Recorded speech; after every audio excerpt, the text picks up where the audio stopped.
எங்க தமிழ்நாடு எப்பவுமே டெல்லிக்கு அவுட் ஆஃப் கண்ட்ரோல் தான். இங்க இருக்கக்கூடிய சிலரை மிரட்டி கூட்டணி வச்சுட்ட நீங்க ஜெயிக்க முடியுமா? உங்க பரிவாரங்கள் எல்லோரையும் சேர்த்துக்கிட்டு வாங்க, நீங்க ஒரு கை பார்ப்போம்.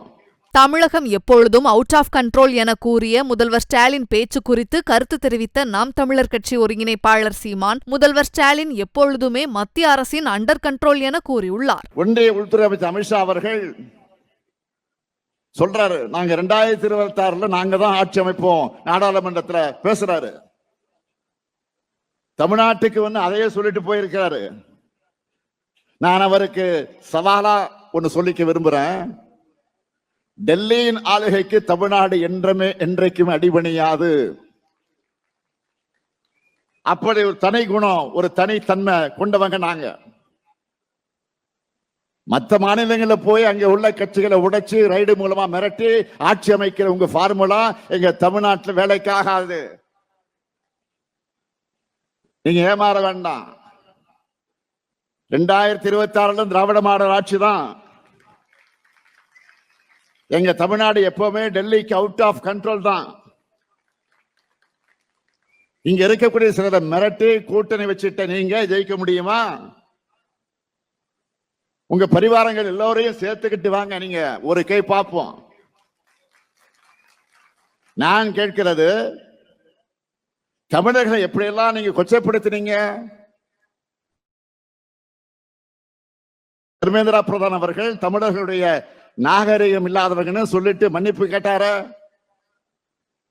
அதுக்கு முன்னாடி இன்னொரு ஒன்றிய அமைச்சர்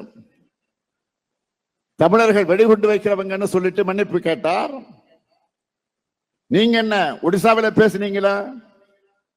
பூரி ஜெகநாதர் கோயில் கருவூல சாவியை திருடி தமிழ்நாட்டில் வச்சிருக்காங்கன்னு நீங்களும் பிரதமரும் ஒடிசாவில் போய் பேசுனீங்க.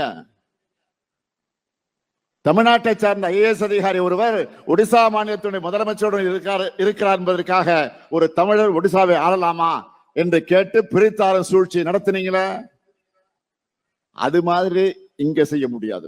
தொடர்ந்து பேசக்கூடிய தலைவர் தான் முக்கியமான தலைவராக நேற்று சிஎம் பேசும்போது டெல்லிக்கு அவுட் ஆஃப் கண்ட்ரோல் தான் தமிழ்நாடு பேசியிருக்காங்க. அது சாத்தியம் நினைக்கிறீங்க? இவ்வளவு நாள் அப்படி இருந்திருக்கா? அவுட் ஆஃப் கண்ட்ரோல் என்ன பண்ணும்? என்னை பாருங்க, முக்கியமான பேரிடர் காலங்களில் நிதி தர மாட்டேங்கிற, எங்களுக்கு தர வேண்டிய நிதியை தரல, அதனால ஆசிரியர்களுக்கு சம்பளம் கொடுக்க முடியல, சில முக்கியமான திட்டங்கள் நிறைவேற்றப்பட முடியாம இருக்குது, அதனால என் மாநில வரி உனக்கு தர முடியாதுன்னு சொன்னது அவுட் ஆஃப் கண்ட்ரோல். அது அவன்கிட்ட கொடுத்துட்டு அவரை தரலன்னு நெஞ்சிலை வயிற்றுல அடிச்சுட்டு புலம்புறது அவுட் ஆஃப் கண்ட்ரோல் இல்ல, அண்டர் கண்ட்ரோல். புரியுதா? உச்சநீதிமன்றம் தீர்ப்பை துணை குடியரசுத் தலைவர் விமர்சனம் பண்ணியிருக்காரு. உச்சநீதிமன்றம் சூப்பர் நாடாளுமன்றம் போல செயல்படுகிறது.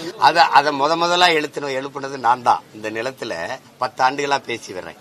அவங்க இதுக்கு பயன்படுத்திக்கிறாங்க, வக்பு சட்டத்துக்கு பயன்படுத்திக்கிறாங்க. நான் கேட்டது கச்சத்தீவு மீட்பு அப்படின்னு நாங்க தமிழ்நாடு அரசு நீதிமன்றத்துக்கு போகும்போது கொடுத்ததான்னு சொல்றது இவங்க தான். நீட் எழுதணுமா வேணாமா யார் முடிவெடுக்க வேண்டியது? நீதிமன்றம். காவிரியில எனக்கு நீர் இருக்கா இல்லையா? நீதிமன்றம். முல்லை பெரியாற்று அணையை அவ இடிச்சுட்டு கட்டணுங்கிறா, அதை இடிக்கணுமா வேணாமா முடிவெடுக்க வேண்டியது யாரு? அவர் தான். அப்ப நான் என்ன கேட்டேன், இந்த நாட்டுல இந்த பாராளுமன்றம் சட்டமன்றத்துக்கிட்ட பல்லாங்குழி ஆடுறதுக்கான எல்லாவற்றையுமே நீதிமன்றம் தான் முடிவெடுக்கும் என்றால் அப்புறம் பாராளுமன்றம் சட்டமன்றம் எதுக்குன்னு கேட்டால் நான் தான்.